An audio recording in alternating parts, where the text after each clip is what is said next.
మీద కోపం ఉండొచ్చును మేము, నేను అది లేదని కూడా చెప్పను. కానీ అక్కడ ఎందుకు అంటున్నాడు, కన్స్ట్రక్షన్ కాస్ట్ పెద్దగా పడదు, అవును.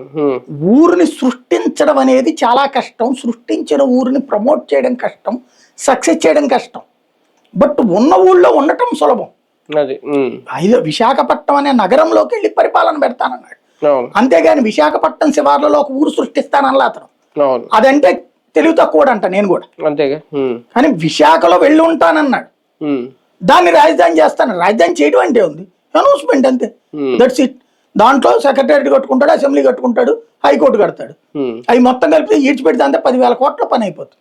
450 కోట్ల రూపాయలతో సీఎం క్యాంప్ ఆఫీసు 7 బిల్డింగ్లు కట్టినటువంటి వాడు ఎంత సింపుల్ గా అయిపోతుంది.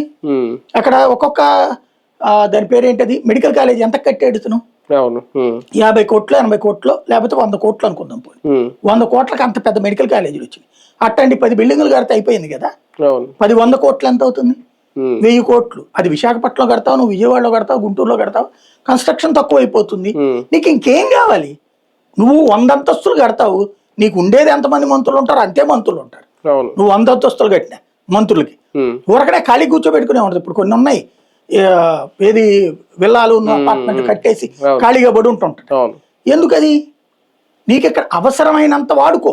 ఇప్పుడు ఇదే పవన్ కళ్యాణ్ గారు ఒకసారి 2019, 18, 19 మధ్యలో చూడండి, ఇది రిచ్ క్యాపిటల్ కాకూడదు, ధనవంతుల క్యాపిటల్ కాకూడదు అని చెప్పారా లేదా? ఇప్పుడు కూడా నేను అనేది అదే, నువ్వు అందరి రాజధాని చెయ్యండి. అందరి రాజధాని కావాలంటే